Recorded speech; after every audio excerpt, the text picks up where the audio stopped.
Po dëgjoni podcastin Miqësisht e Lida.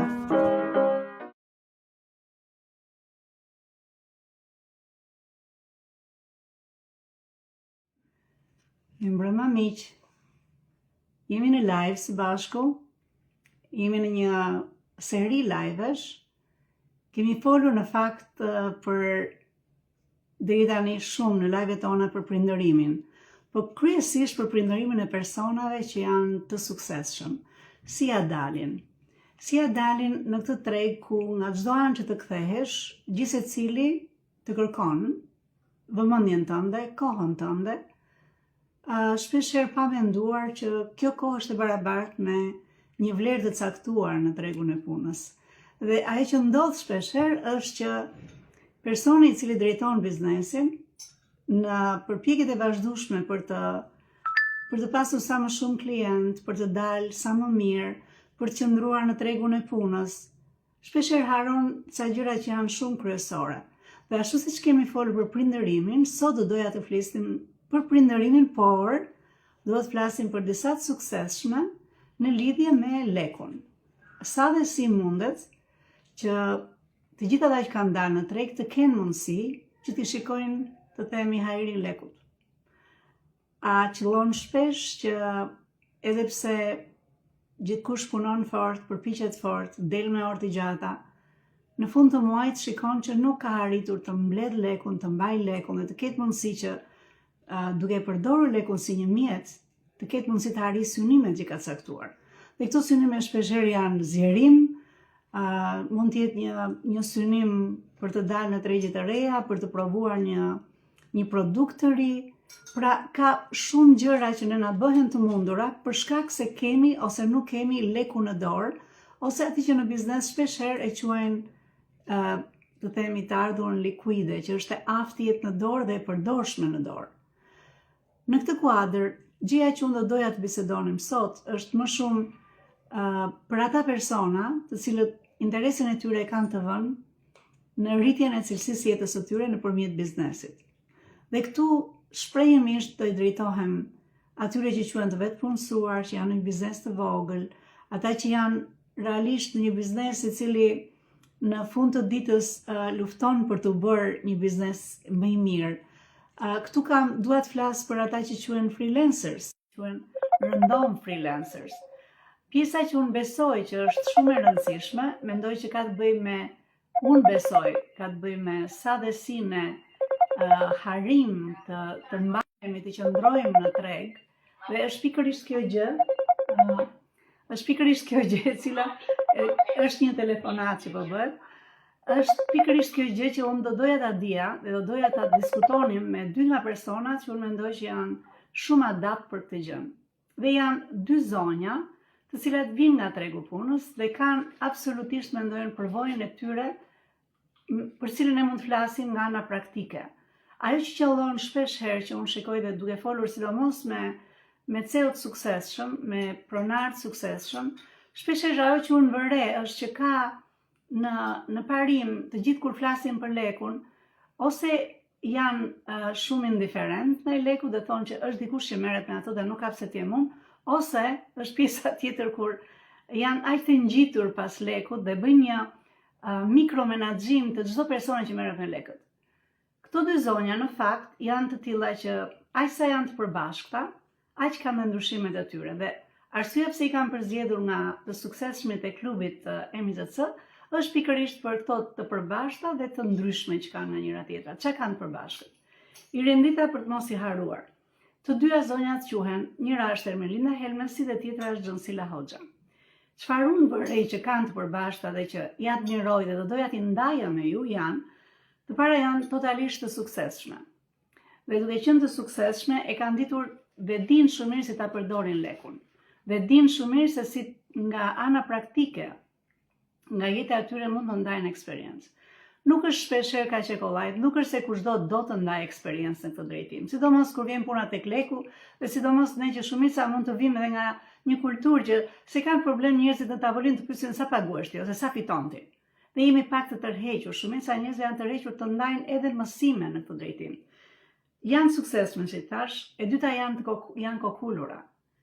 Dhe që në fillim janë duke vënë, të themi, po vë stekën atje ku unë besoj që janë disa nga ato tricks apo nga ato çelësa suksesi.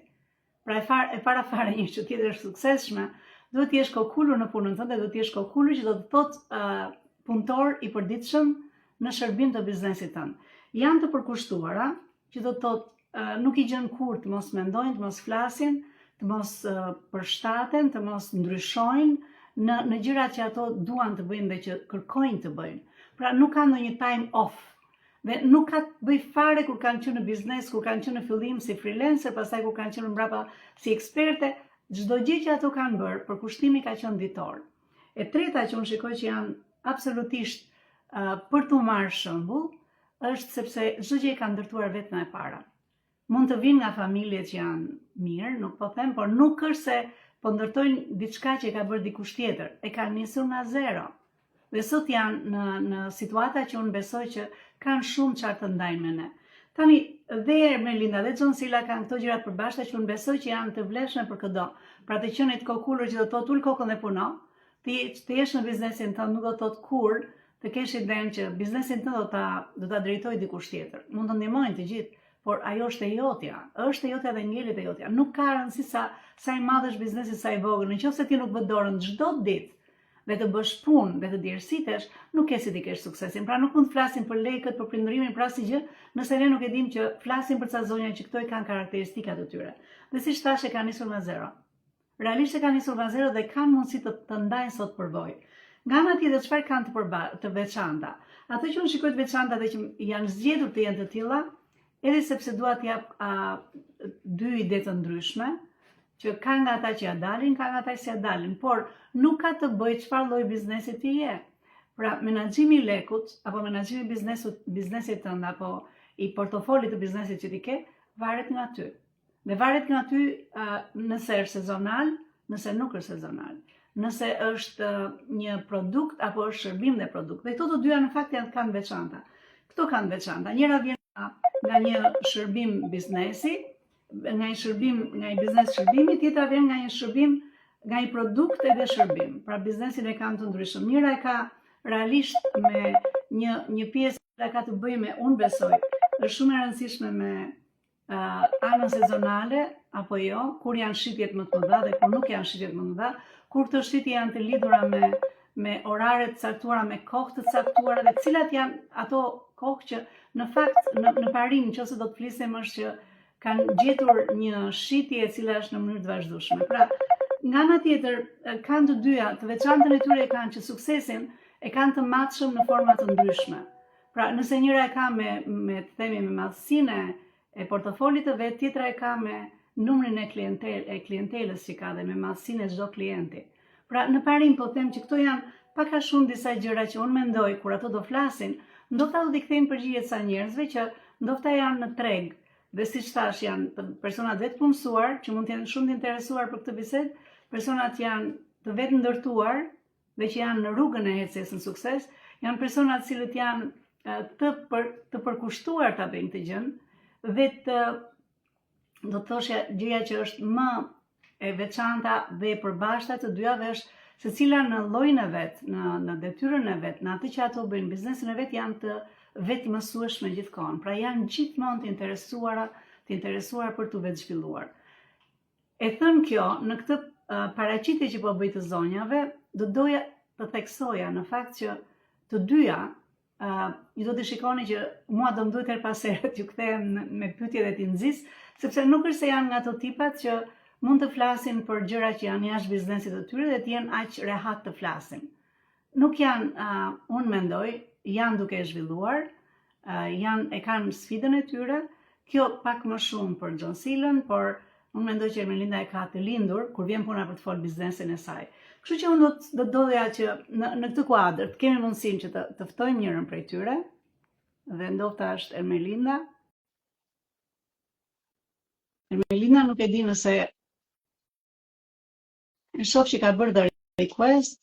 Faleminderit gjithëve që na jeni bashkuar. Më pëlqen që disa nga familjarët e mi, edhe pse ju them në orën 9 jam live, atëherë gjejnë kohën të bëjnë thirrje në grup në WhatsApp. E keni parë ndonjëherë? E dini shkruajnë, no? 9 jam live, dhe I them që kush mund të futet, futuni, se më intereson dhe I mendimi juaj. Jo, ajo që ndodhesh në klipin telefon, bëhet thirrja telefonike. Kështu që kërkoj ndjes për ato përpara, janë motrat e mia që në çik më mbrapa do të flas me to dhe do të them, ore, po e gjetët në orën 9, fiks ta bëni ti gjithë të tillë? Okej. Ermelinda nuk e di, nuk po hyn, po kërkoj John Silën. Në fakt kam disa pyetje për to. Dhe do doja të ndaja pyetje në parim çfarë do të kalojmë sot si pyetje. Shumica e këtyre pyetjeve kanë ardhur nga njerëzit të cilët janë të interesuar, na kanë ndjekur, kanë shkruar. Falenderoj shumë disa persona, Cila. Hi. Jam shumë I kënaqur që dole, okay? E di dhe vlerësoj shumë falënderit të Albit që ke atje, sepse e di që duke o marra ime edhe, kështu që të falenderoj shumë. Janë disa pyetje, po thoshe që janë duke na ndjekur. Urdhro? Është duke na ndjekur. Janë duke na ndjekur. Më bëhet shej. Sidomos Eden. Sa muaj të bëhet? 5. Vetëm 5. Ai na kupton në thellësi, çfarë them. Janë disa pyetje që flasim sot, por nëse do ta thjeshtësoja fare, me të dy zonjat ajo që kam thënë është shumë do dua raste konkrete nga personat me cilët ju punoni dhe që do donit në një farë mënyrë apo në një tjetër t'i ndanit si eksperjenca. Por pyetjet janë këto. A bëhet pa një plan biznesi, ka mundësi që dikush të bëjë të dalë aty dhe të kërkojë të ketë sukses, pa një plan biznesi kur automatikisht të gjithë ne sa po dëgjojmë themi jo nuk bëhet kjo, duhet të kesh një plan. Okej, po të vetëm çik më poshtë, a bëhet pa një plan financiar biznesi, pa qenë shumë të qarta se çfarë duhet bërë nga ana financiare? Jam duke thënë të gjitha pyetjet, thjesht për të thënë miqve koleg ku është dhe si mund të bëhet, okay? Ideja është tjetra, sa ndikon në suksesin tënd raporti I të ardhura shpenzime, sidomos qoftë në nivelet kur sapo fillohet, dhe sa I qëllimt është qëndrimi ynë midis të themi shpenzimeve që shpeshherë ngatrojmë me investimet kur ne fillojmë apo kur të themi me të ardhurat. Dhe nëse kjo ka një lidhje, si është kjo lidhje? Prap është shumë e rëndësishme të dim cili është aseti kryesor në një biznes, cili është aseti kryesor që keni dhe që mbanë dhe që investoni në mënyrë të vazhdueshme dhe si harini ta bëni këtë gjë. Domethënë në gjërat që duhet bëhet një pyetje të prap, po I kaloj të gjitha, po pastaj I marrë një nga një. Ne flasim gjithmonë për një pasiguri financiare. Ajo që unë vërej shpeshherë në shumicën e personave që vinë për të marrë coaching me Eliden, pyetja e parë që kanë është e di, por është pasiguri e madhe, është ekonomia nuk është mirë, luftrat nga një anë, zhvlerësimi I euros nga ana tjetër etj. Do të thënë janë ca persona që sa herë I takoj, dhe sa herë takojmë në ca tavolinat, njëjtën gjë më thon, vite tashmë. Dhe unë besoj që kjo fjala pasiguri do duhet ta shikojmë pak nëse është e mundur të jetosh me pasigurinë, nëse ka mënyra se si ta bësh të pasigurit të punoj për ty e tjera. Do doja të diskutonim më konkretisht, sidomos me Ermelindën vonesa sezonale dhe sa ndikojnë to në pagesa, do të thënë kur ka klientë të vonuar etj. Dhe a mundet në këtë situatën që ne kemi të dim që edhe ata që mund të gabojnë dhe bëjnë 1, 2, 3 gabime, mund t'ja dalin mban. Okej, kjo ishte një gjë e madhe shumë. Por do risja me një pyetje pastaj që ndofta për ty, Xhansila, është mund të flasësh pak për veten, cili është shërbimi kryesor që ti ke, çfarë shërbimi je duke ndërtuar bashkë me bashkëshortin, edhe pastaj do kalojmë tek një përvojë konkrete që ti mund të kesh me klientelën tënde, sa I takon qëndrimit në lekut. Fjala për ty. Ta nis nga vetja. Lutem. Okay. Shërbimi që unë ofroj është konsulencë dhe shërbime financiare për individet, por edhe për bizneset, kryesisht bizneset e vogla dhe sipërmarrjet e reja apo pra këto që ne do prekim dhe do flasim sot.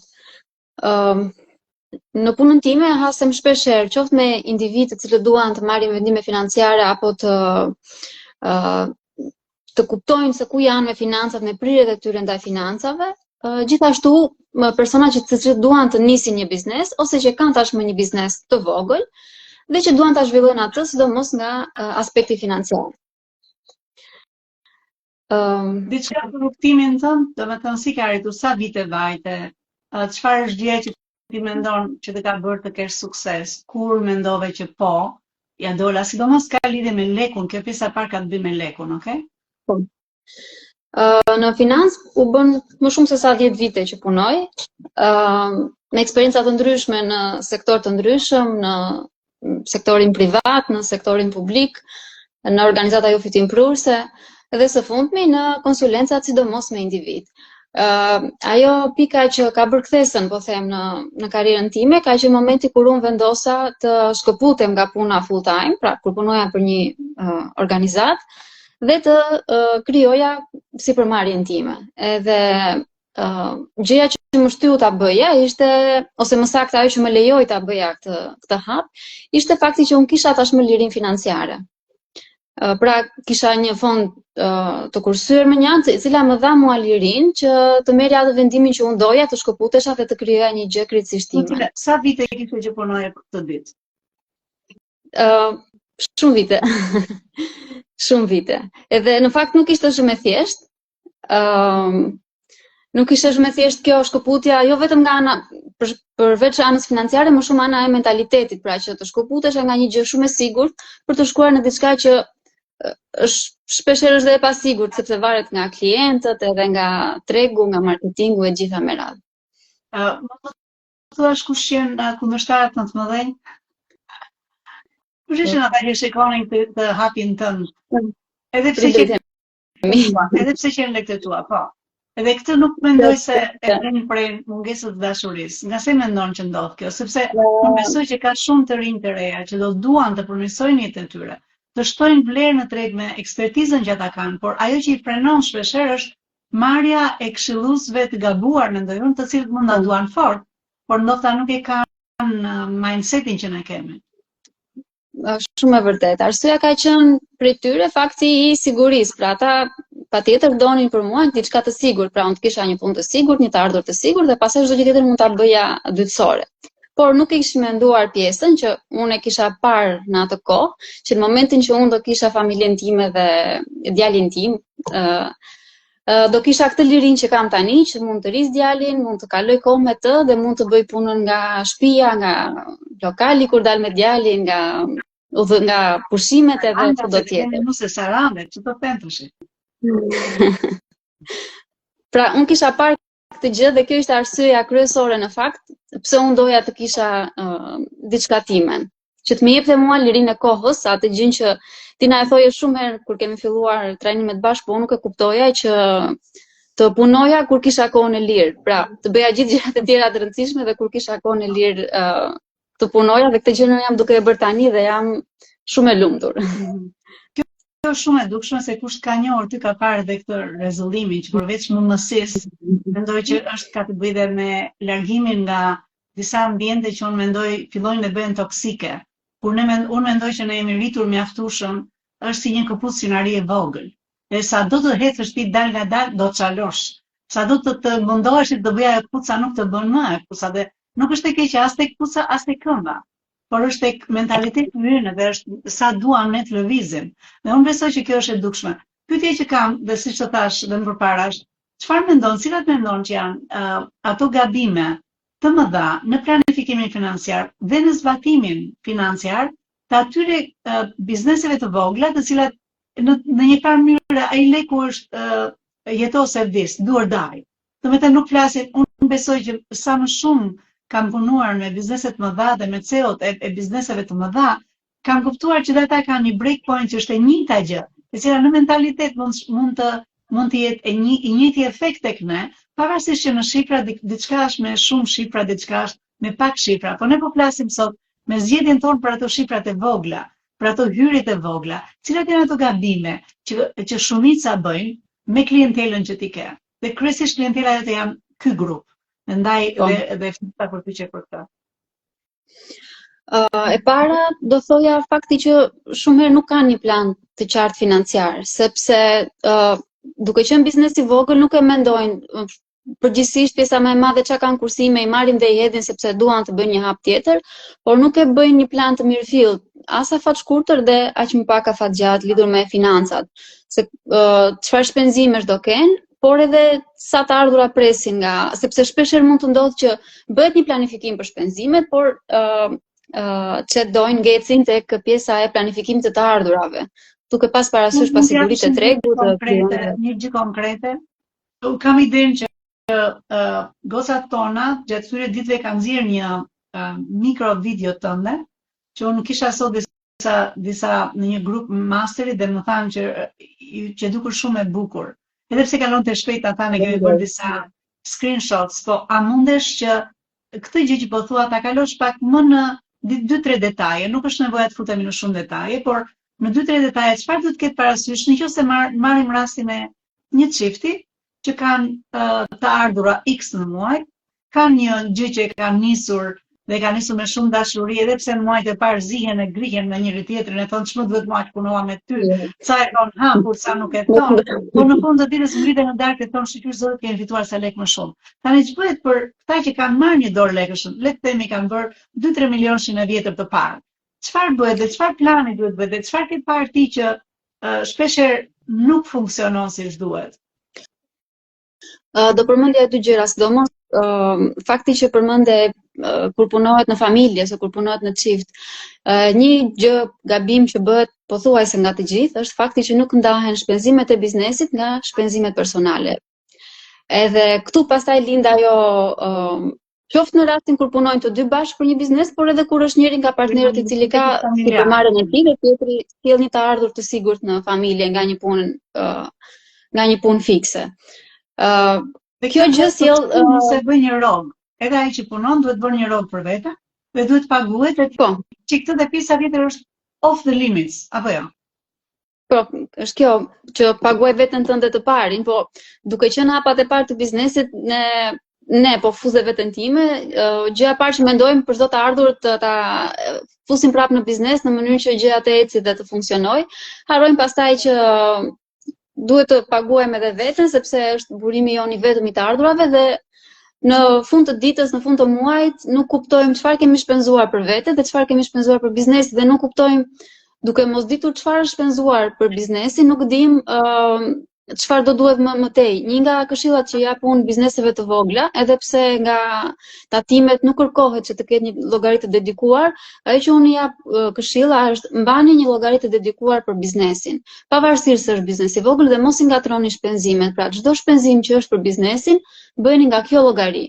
Në mënyrë që të kuptoni në fund të vitit, ose kur bëni ato planet tuaja, se sa keni shpenzuar dhe çfarë doni të arrini, sepse ndryshe nuk e kupton se sa do të shpenzosh për biznesin tënd ose ku do të shkosh me biznesin tënd. Që do të thotë, ajo që sapo the është që okay, gjë e parë që do bësh është ndar rrogë. Edhe po punojnë burrë grua, secili të marrë rrogën e vet, mosisht jenë barabar aty apo të jetë në varësi të çfarë ata ofrojnë. Kjo është varësi të kontratave të kontratës që kanë për këto biznese të cilat janë çik shqiptare që në fund të ditës jo vetëm mos ketë marrë dhe pastaj shumë bukur në një moment caktuar thotë disi është puna na duhet ai divani. O marrin divanin o s'ka. Te divani do të qenë ka 2 miliona apo 1 milion e gjysmë. Ato janë. Pastaj kjo kalon në pjesën e menaxhimit financave personale, që në një çift financa duhet jenë, unë mendoj dhe unë besoj që është më mira që financat jenë të përbashkëta, që të paktën një herë në muaj të bëhet një takim në një finance date, quaj unë kur bëjmë takimet me klientët, që të kuptohet çfarë duam të arrijmë, çfarë do çifti bashkë, pra çfarë shpenzimesh duan të bëjnë, ku janë qëllimet e tyre lidhur me raportin me familjen, në mënyrë që të planifikojnë edhe financat. Pra, lidhet pastaj me financat personale, që patjetër të dyja janë bashkë me njëra tjetrën. Nuk mund të ndahet, sidomos në momentin që punojnë bashkë dhe të ardhurat janë të pasigurta, sepse në momentin që mendoj për ta thjeshtuar, mos kalojmë në financat personale apo të tjera.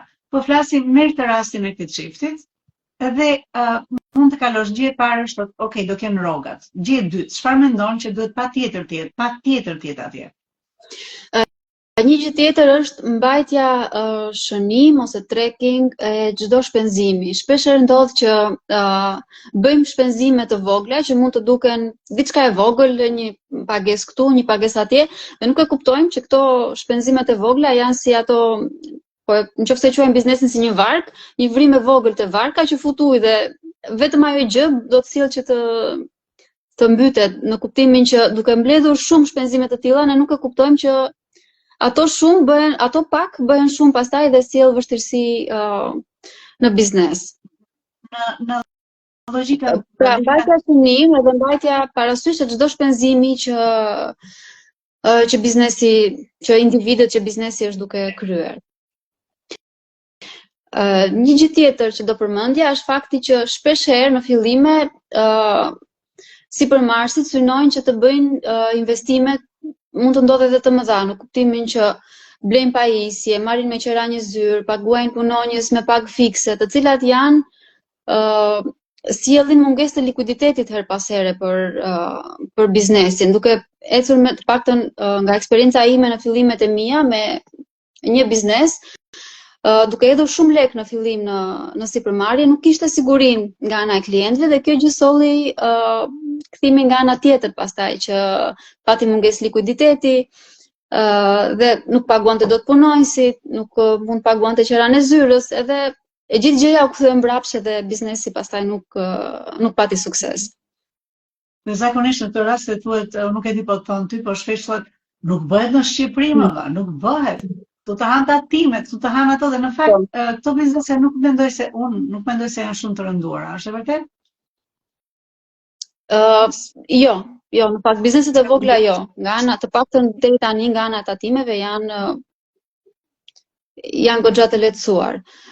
Një zgjidhje që ofron tregu tani që Tina e ka thënë shumë shpesh, po që është fakti që çdo gjë mund të bëhet, pra nuk është nevoja për shpenzime të mëdha kapitale, pajisje ose një zyrë kur mund të punohet nga kudo online. Nuk është nevoja që të paguash një punonjës me pagë fikse dhe të jesh përgjegjës ndaj tij, kur mund të outsource, mund t'ja kalosh dikujt këtë si shërbim.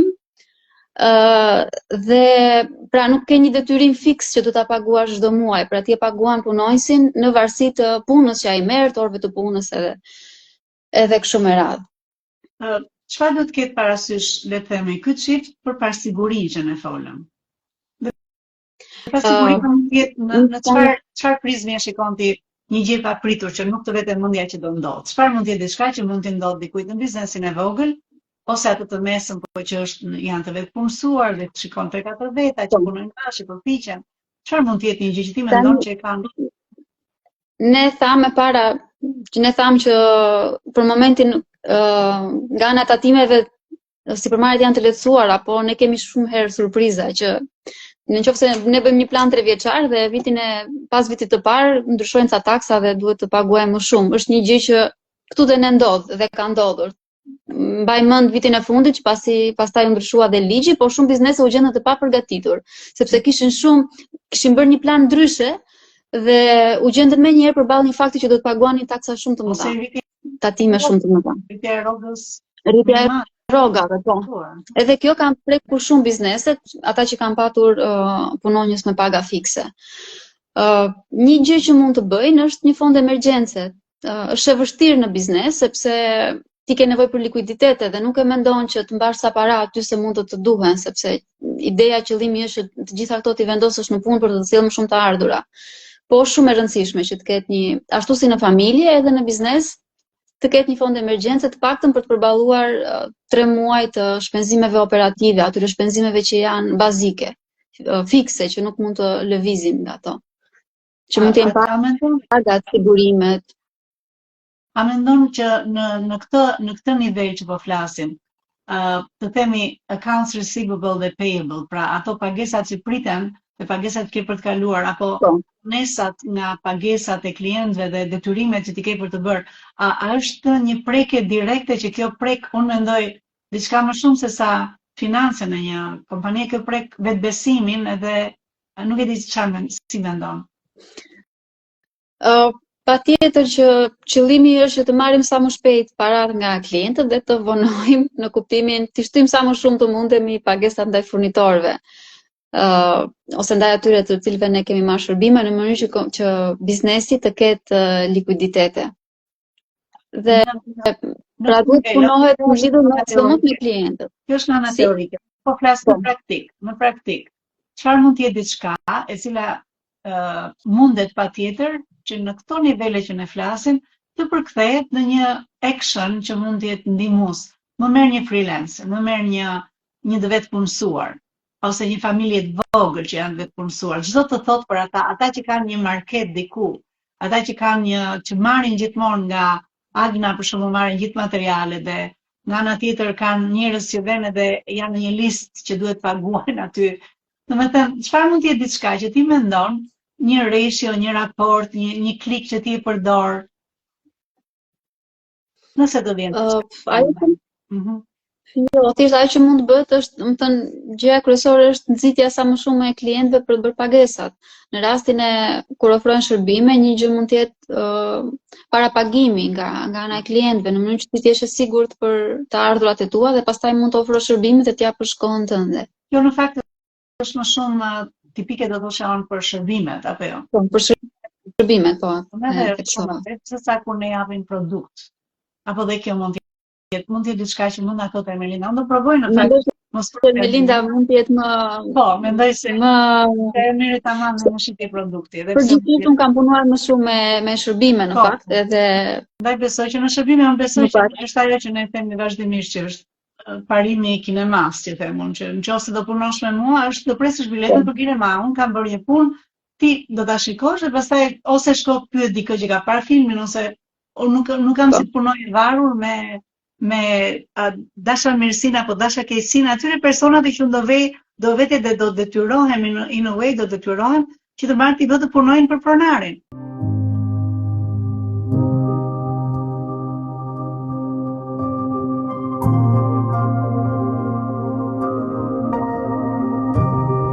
Nëse ke arritur deri në fund të videos, kjo do të thotë që ti je një ndjekës i ynë i rregullt dhe ke interes në gjërat që ne bëjmë. Nëse është ky rasti, ju lutem më kontaktoni. Ne mund të futemi shumë mirë në një nga programet e mia dhe të marrim të shikojmë çfarë është gjëja që të bën më shumë mirë ty në momentin që ti je në kryqëzimin e karrierës ku ti je, në ecjen që ti ke bërë. Dhe jam e bindur që ti mund të bashkohesh një armatë të madhe njerëzish të suksesshëm me të cilët ne punojmë.